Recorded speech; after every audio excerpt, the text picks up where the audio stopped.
मेरा एक टॉपिक है, इसलिए उससे सब बात करना चाहता है, करता भी वो सोशल मीडिया फैला हुआ है। हर चीज़ उसी पे डिपेंडेंट होते जा रहा है। तो हम ये कहते हैं कि एआई जो है आज तक एआई क्या एडवांटेजेस है, क्या डिसएडवांटेजेस है, क्या advantage. I just want to take AI जो हो ना यार, एआई अभी बहुत डोमिनेटिंग है इस टाइम पे। तो हर जगह एआई यूज़ हो रहा है। तो एआई का बहुत भी है, कॉन्स भी है, फ़ायदा भी नुकसान भी है।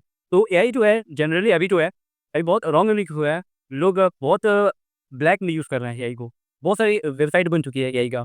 तो जैसे आप नाम सुनेंगे चैटजीपीटी का, अभी क्यों या यूज़ भी करता है, इट्स गुड। लेकिन अभी एआई की फॉर्म में बहुत सारे वेबसाइट आई है जो रॉन्ग वे में काम करती है। लोग क्या करते हैं, लोग जो ये होते हैं, ऑफ़िनिटी जो होती है, ऑफ़िनिटी जो अश्लीलता होती है, उसको ज़्यादा प्रमोट कर रहा है एआई के थ्रू। एआई से आप बहुत simple exactly it's very to part. बोलते हैं ना, एक सिक्के के 2 पहलू होते हैं, तो ये प्रोस एंड कॉन्स दोनों हैं। तो इनके फ़ायदे भी बहुत है, नुकसान भी बहुत है इस टाइम पे। तो एआई जो होता है ना, एआई को अगर आप अंडरस्टैंड करते हैं डीप में, अगर आप अंडरस्टैंड डीप में आप अंडरस्टैंड कर ही नहीं सकते फर्स्ट ऑफ ऑल, क्योंकि बहुत ही डीप में करना उनको बहुत टाइम लगेगा, क्योंकि जो एआई के फाउंडर है, सैम ऑल्टमैन, जो एआई के फाउंडर है, जो बनाया है एआई को, सैम ऑल्टमैन, वो खुद कहते हैं कि मैं तो बना दिया हूँ, लेकिन इसको कंट्रोल कैसे करना I don't know. You figure out, you all figure out. वो बोलते हैं कि हम बनाते हैं, लेकिन हमको कंट्रोल करना नहीं आता है। तो एक ऐसा एक डेंजरस एक बन चुका है गाइड, बट इससे डेंजरस भी हो सकता है। अगर कोई सही यूज़ नहीं करा तो डेंजर भी। और ये माइक्रोसॉफ्ट फाउंडर सत्य नडेला, तो वो भी कहते हैं कि ये एआई एक अलग ही वे में लेके जा रही है। तो सिंपली आप हमको ये बताइए कि आप गुरुकुल सिस्टम से आप क्या समझते हैं? अगर अगला मतलब कि क्या लोग सिस्टम्स गुरु एक्सप्लेन और डीप डाइव में जाके बताता अगर आपको व्हाट इज़ गुरु क्या है? गुरुकुल सिस्टम क्या है? गुरुकुल सिस्टम जो है, उनकी तो जब हम 500 साल 400 साल पहले की बात थी, जब गुरुकुल सिस्टम हुआ करता था। तो गुरुकुल सिस्टम में क्या होता था, पहले ये एक गुरु होते थे, एंड जितने भी उसमें पढ़ने वाले स्टूडेंट होते थे, जितने भी वहाँ के रहने वाले लोग, जो यार क्रिकेट आते थे, प्राचीन एंशिएंट टाइम में पहले बहुत पहले के लोग जब पहले स्कूल कॉलेज नहीं थे, पहले बिल्ड एस्टैब्लिश हुए थे कॉलेज थे, ये यूनिवर्सिटी, लोग स्कूल भी नहीं जाते थे, तो गुरुकुल में कोई भी अगर नॉलेज गेन करना होता तो गुरुकुल पे एक गुरु होते थे, और बाकी लोग एक स्टूडेंट होते थे, तो आते थे एक ओपन एरिया में, लोग अपना नॉलेज को एक्वायर करते थे और भी करते थे। तो वही वैसे नॉलेज तेरे पहले वैसे होता था। तो पहले जो गुरुकुल सिस्टम होता था, एक गुरु होते थे और लोग दूसरा होते थे, तो वैसे होता था। धीरे धीरे क्या हुआ, धीरे धीरे हाय एवरीवन, आज जो पॉडकास्ट होने वाला है, जिससे कि बहुत ज़्यादा फ़ायदा उठा रहा है कि आज कल के यंगस्टर्स हैं, यूथ है जो, तो उसके इल्म पे रिलेटेड बहुत ज़्यादा बात होगा आज। आज और आज आपको बता दें कि जो मेरे बीच जो गेस्ट है, वो बहुत ज़्यादा लेबोरियस हैं, अपने प्रति, अपने काम के प्रति बहुत ज़्यादा मेहनती है। और मतलब कि जब आप उससे बात करेंगे, तो जब आप उससे बात सुनेंगे, तो आपको बहुत मज़ा आएगा और बहुत सीखने को मिलेगा। एक वो पोस्टर है, पॉडकास्ट को कहते हुए, उसके साथ पॉडकास्ट करते हैं। तो चलिए आज पॉडकास्ट के साथ आप बने रहिए शुरू से नाक तक, और आपको बहुत कुछ सीखने को मिलेगा जो इतने कम उम्र में ये मतलब कि करना चाह रहे हैं, कर रहे हैं। तो चलिए शुरू करते हैं आज, और आप सुनाते हैं। और अब मेरे को लास्ट में और यू से मिलेगा, thank you first of all, I just want to say thank thank you too, but thank you for having me, कि आपने मुझे बुलाया।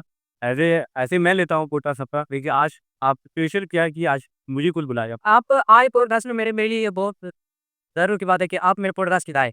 मेरे लिए मतलब बहुत खुशी की बात है। और कि आप जो कि इतना पॉडकास्ट लेते हैं यार, आज से तो भी बहुत सारे लेते हैं। मेरा तो नया-नया स्टार्ट है, और आप बहुत सारा पॉडकास्ट के लिए आप टाइम निकाले मेरे लिए, मैं आपका बहुत ज़्यादा धन्यवाद हूँ।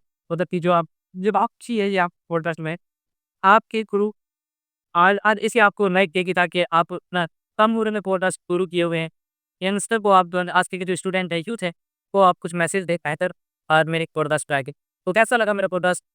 आई am too glad, first of all I am so glad कि मुझे आकर के बहुत ही अच्छा लगा कि मैं फर्स्ट टाइम पॉडकास्ट दे रहा हूँ। मैं आई थिंक मेरा डेब्यू है। फर्स्ट टाइम मैं एज़ अ गेस्ट आया हूँ किसी के पॉडकास्ट में। तो ये मैं खुद अपने पॉडकास्ट में ये मैं एज़ अ गेस्ट बन के आया हूँ, मैं अपने खुद के साथ। ये पॉडकास्ट भी आप भी एग्ज़ैक्टली फर्स्ट टाइम एक्सपीरियंस कर रहा आया।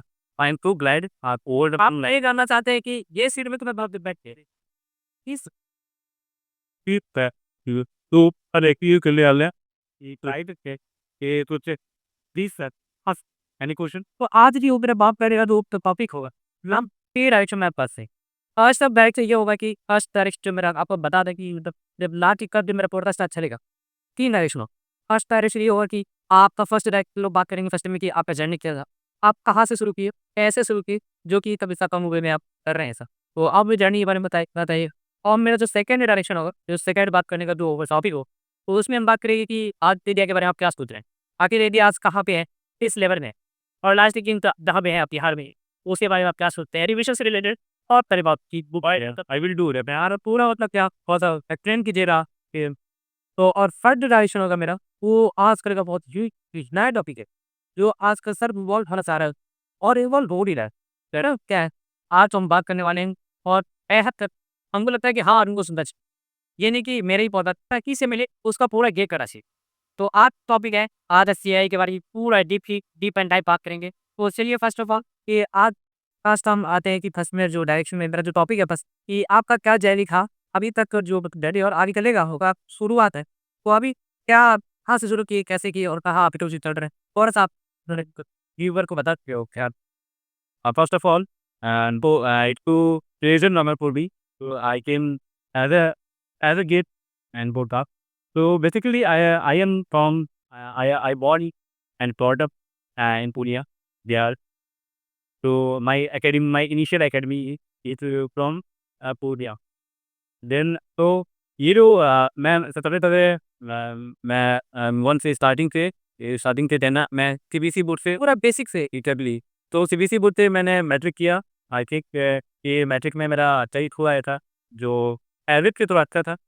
इट सीबीएसई मैट्रिक है, सीबीएसई बोर्ड से मैंने मैट्रिक किया। ये आप जो मैट्रिक है आपको मतलब घर से ही किए थे या फिर नहीं हॉस्टल की है या करते हैं? बात थी। मैं एक्चुअली आई वांट टू से कि मैं बाहर तो बहुत कम गया हूँ। तो मैं हमेशा घर पे ही बोलते हैं ना कि मैं हमेशा हम घूम ही रहे हैं, घर पे ही रहे हैं।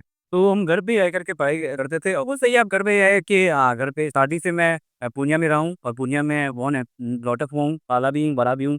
और मैं एजुकेशन इंटायर एकेडमिक सेशन जो है मैं यहीं से लिया हूँ। तो मेरे घर के बगल में एक स्कूल है, प्राइवेट स्कूल, जो बहुत ही उस टाइम पे बहुत डेयरिंग था, बहुत पॉपुलर भी था उस टाइम पे। So my father was also teacher and this time my father also teacher in that school. तो मैं वहाँ से पढ़ाई किया, बहुत अच्छा चल रहा था। एक स्टार्टिंग में तो एक एवरेज स्टूडेंट था, उसके बाद धीरे-धीरे जब मैं स्ट्रगल किया, मुझे एक्चुअली ये मुझे पढ़ने का ना एक बहुत ही इंटरेस्ट था, पढ़ने में, बुक पढ़ने में। तो मैं बहुत ही ऑब्सेस्ड रहता था बुक पे, हमेशा बुक पढ़ते रहता था। आखिर कब बुक पेरिस में आपको एड्रेस हुआ? मतलब कि कैसे आया? जैसे आप आज तक वो लड़का है वो पढ़ना नहीं चाहता है। हाँ, उसको पीडीएफ चाहिए और पीडीएफ के बहाने वो करता तो नहीं है। अब वो पढ़ने कहता है के अंदर वो खुद साइकोलॉजिटी के मुँह पर है ये। क्योंकि इस टाइम पे ना लोग सोशलाइज़ ज़्यादा हो गए हैं, सबको लेकर के पास फन में ज़्यादा टाइम स्पेंड करते हैं। तो I love study book and to read like literature and any famous story, any story, any paragraph. And I love I UI'd a lot after study. That's my very good point for me. It helped me a lot in my career, in my entire career till right now. That movie, I don't think everything is possible in the podcast to tell everything about my journey, about my academic station. So let moving forward and please ask me anything. तो उससे मतलब कि आपका journey के बारे में आप मतलब कि बाद में कहीं मौका मिलेगा तो आप कैसे बात करेंगे ना? अब देखिए आपका कहना है कि कुछ आंसर क्वेश्चन कर लेते हैं, मज़ा आएगा, है ना? कि अगर आपको चाहिए क्योंकि हमने पहले भी कोई का शुरू ही है। कोई यहाँ पे तो हम लोग बहुत लेवल पे को नहीं आ रहे जर्नी से फँसे नहीं चल रहा। फिर बता रहे कि इस पे कम बात करते हैं। क्वेश्चन क्या आदत है? बस कुछ क्वेश्चन है तो आप कॉमेडी आया तो उससे हम देख के आप उसको क्वेश्चन देते हैं कि क्या करता है। तो आज चला आपसे जो आज हम लोग सेकंड पड़ाव में आ गए हैं बात करने का। जैसे कि आप फर्स्ट बताया था कि आपकी जर्नी के बारे में कोई बात करेंगे। तो लेकिन आज सेकंड पड़ाव में आ गए हैं कि मतलब कि हम पीटीआर की बात करेंगे। कोई भी एक लॉजिकल क्वेश्चन जो हो उसका मन में आ गया। सिंपली आप हमको ये बताइए कि आप गुरुकुल सिस्टम से आप क्या समझते हैं? आखिर अगला मतलब कि क्या लोग गुरुकुल सिस्टम गुरु एक्सप्लेन और डीप डाइव पे जाके थोड़ा-सा अगर आप लोग को व्हाट इज़ क्या है? गुरुकुल सिस्टम क्या है? गुरुकुल सिस्टम जो है, गुरुकुल सिस्टम जब हम 500 साल, 400 साल पहले की बात है, जब गुरुकुल सिस्टम हुआ करता था। तो गुरुकुल सिस्टम में क्या होता था, पहले ये एक गुरु होते थे, जितने भी उसमें पढ़ने वाले स्टूडेंट होते थे, जितने भी वहाँ के रहने वाले लोग, जो देखिए गए डाले एग्ज़ैक्टली कितने अच्छी फैसिलिटी एंट्री टाइम ले लो, पहले बहुत पहले के लोग जब पहले स्कूल कॉलेज भी थे, पहले इतने बिल्ड इस्टैब्लिश हो गए थे कॉलेजेस से, ये यूनिवर्सिटी, लोग स्कूल भी नहीं जाते थे। गुरुकुल में कोई भी अगर नॉलेज गेन करना होता तो गुरु थे। एक गुरु होते थे और बाकी लोग एक स्टूडेंट होते थे, तो आते थे एक ओपन एरिया में, लोग अपना नॉलेज को अप्लाई कर सकते थे और पेश करते थे। तो वही वैसे नॉलेज शेयर पहले वैसे होता था। तो पहले जो गुरुकुल सिस्टम होता था, एक गुरु होते थे और लोग इसमें होते थे, तो वैसे होता था। धीरे-धीरे क्या हुआ, धीरे-धीरे इम्प्रूव हुआ। तो gradually it shift into school, colleges. सबसे पहले तो एक के बाद पहले बुक नहीं होते थे। धीरे-धीरे बुक प्रिंट होने लगा।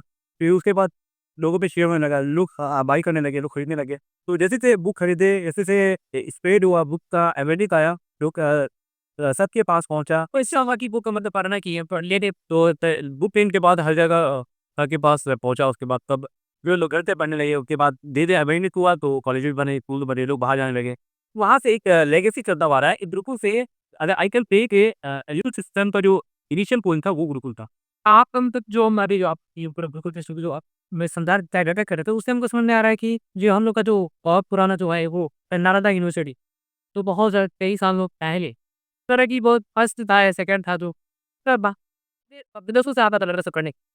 वही ग्रुप सिस्टम चलता था वहाँ पे पहले। तो हमको लग रहा है कि वो तो बेस के साथ पता मतलब थी गुरु ये ना ये शायद एक ही ये गुरुकुल सिस्टम जब चीज़ नहीं बने थे, उससे भी पहले की बात है कि 4 तो 10 साल पहले जब गुरुकुल होता ही कुछ नहीं होता।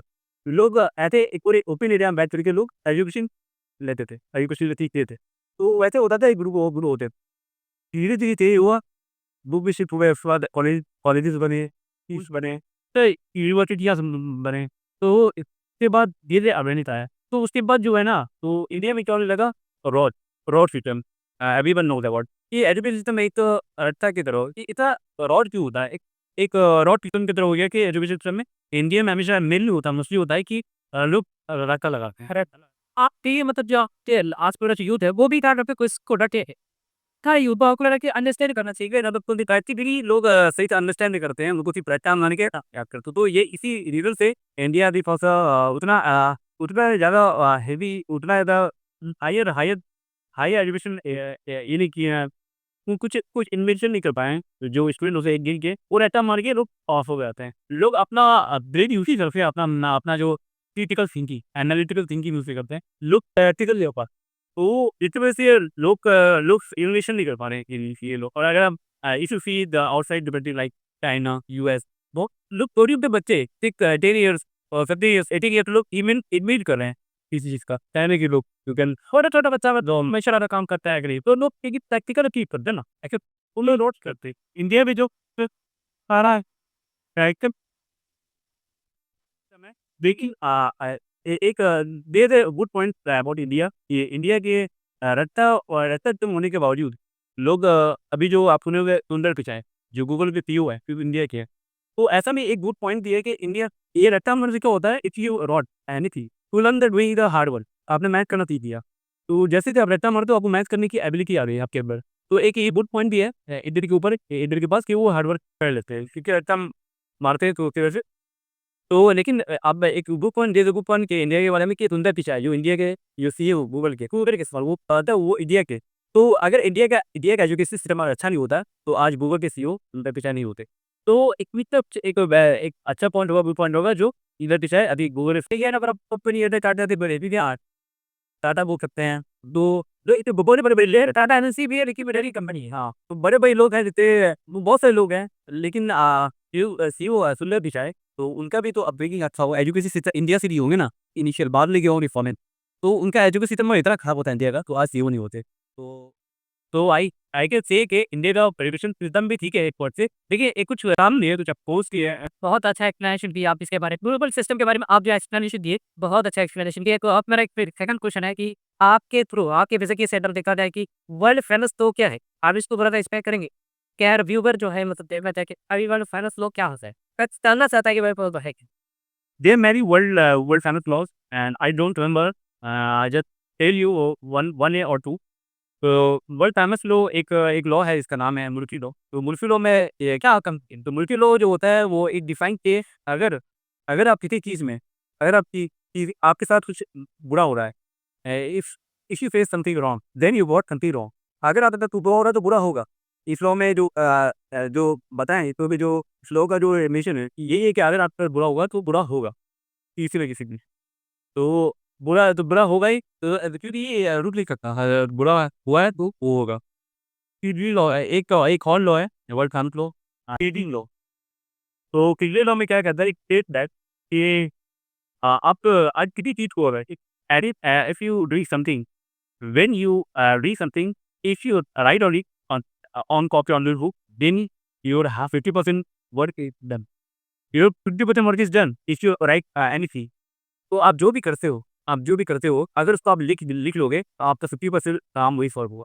तो लिखने से ये बेनिफिट होता है, ये लॉ ये कहती है कि अगर आप 50% लिख लेंगे, तो आप 50% वही थे सॉल्व हो गया वर्क। तो ये होता है। तो इसलिए अभी हर चीज़ को लिखना चाहिए, हर चीज़ को मेंटेन करना चाहिए। लिख करके अब होता है बहुत आप मतलब किसी को ये समझ में आएगा कोई बच्चा मतलब अभी पढ़ाई कर रहा है, उसको हम पता था कि याद करना किसी करने में।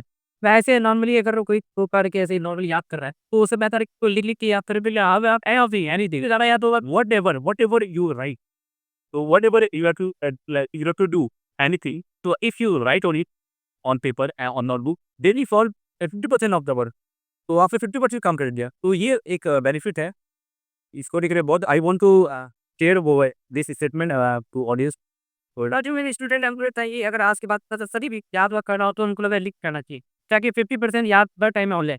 आप जो एक्सप्लेनेशन दिए बहुत अच्छा एक्सप्लेनेशन लगा। और अभी जो आपसे हम बात की तो मुझे समझ में आ रहा है कि अगर आके आपसे मतलब मेरा अचानक एक क्वेश्चन से दिमाग में आया कि आपसे हम पूछ लेते हैं कि वो स्टॉक मार्केट के बारे में आपका क्या राय है?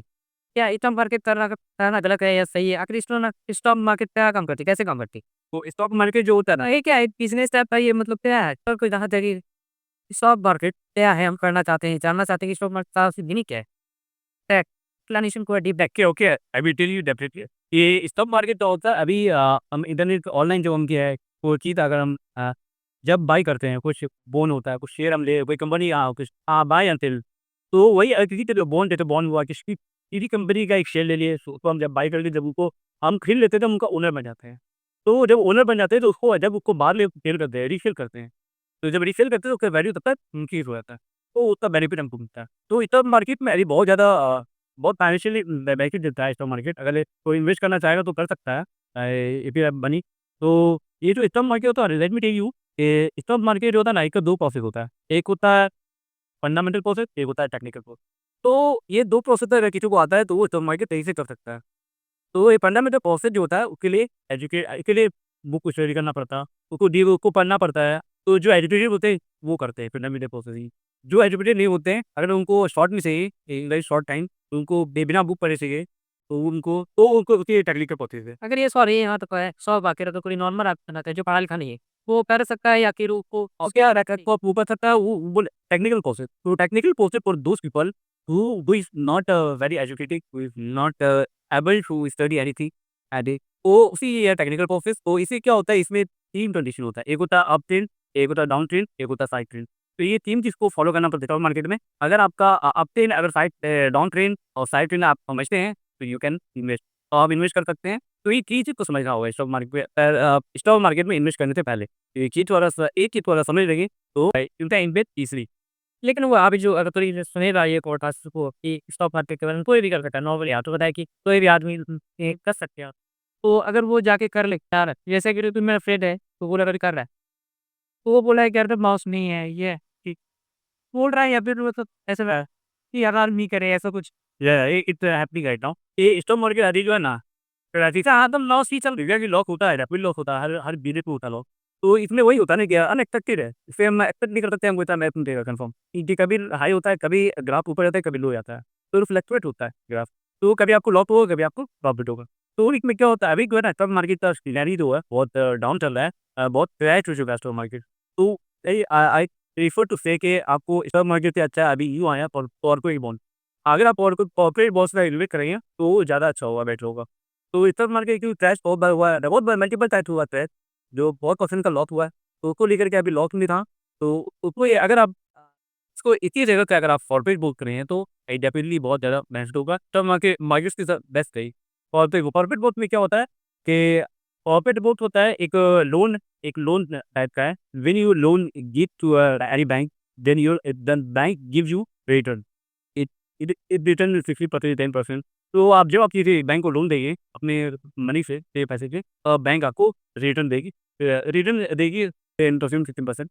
तो ये ऐसे के लोग अभी वो कॉर्पोरेट बॉन्ड्स में ज़्यादा अभी कर रहे हैं, इन्वेस्ट कर रहे हैं स्टॉक मार्केट से।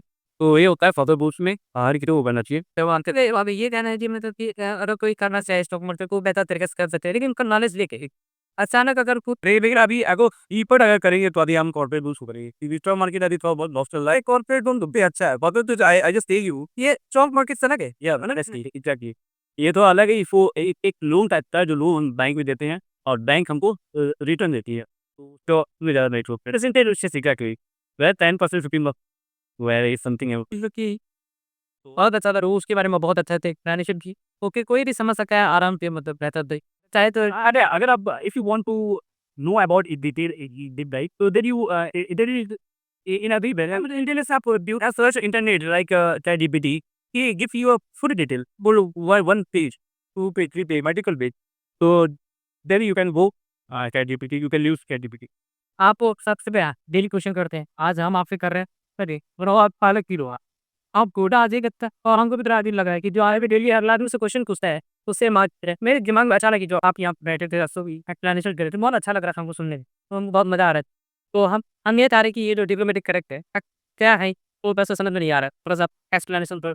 ये डिप्लोमेटिक क्रेडिट आई थिंक ये डिप्लोमेटिक क्रेडिट क्या होता है इस जनरेशन में जो है फैमिली में या कोई भी रिलेटिव में या कोई भी फ्रेंड सर्कल में ये डिप्लोमेटिक क्रेडिट है ना ये बहुत लोग लेट गो करते बहुत लोग इग्नोर करते ये लोग अंडरस्टैंड नहीं कर पाते कि डिप्लोमेटिक क्रेडिट होता है जब आप win when you expect anything from any person तो the same expect same behaviour give to that person तो जो आप एक्सपेक्ट आप किसी और से कर रहे हैं, वही एक्सपेक्टेशन आपको दूसरे को भी देना है। जैसे आप बिहेवियर आप सोच रहे हैं कि हमको ये बंदा सामने वाला बंदा हमको ऐसा बोले, ऐसा बिहेवियर दे, ऐसा attitude attitude they.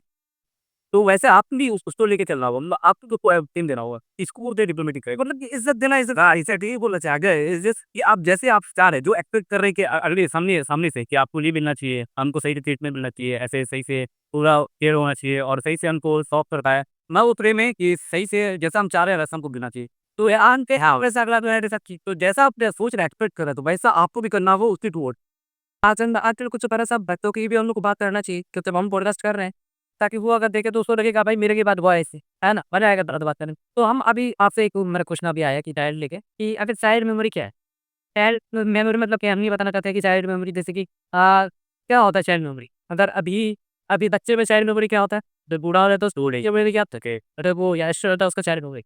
You say all the time different things है definitely definitely I will say ये चाइल्डहुड में भी अब क्या आपने क्या बोली कि चाइल्डहुड जर्नी या एक होता है चाइल्डहुड मेमोरी जो जब चाइल्डहुड का मेमोरी होता है जब बच्चे छोटा होता है एक होता है चाइल्डहुड मेमोरीज जो आप अपने बारे में बता जब आप छोटे थे उसका मेमोरीज बता रहे कि हमको ये मेमोरीज हुआ मेरे साथ हुआ था ये। तो एक मेमोरी रहता है चाइल्डहुड चाइल्डहुड बताइए ये आखिर कि एज के हिसाब से चाइल्ड मेमोरी क्या होता है?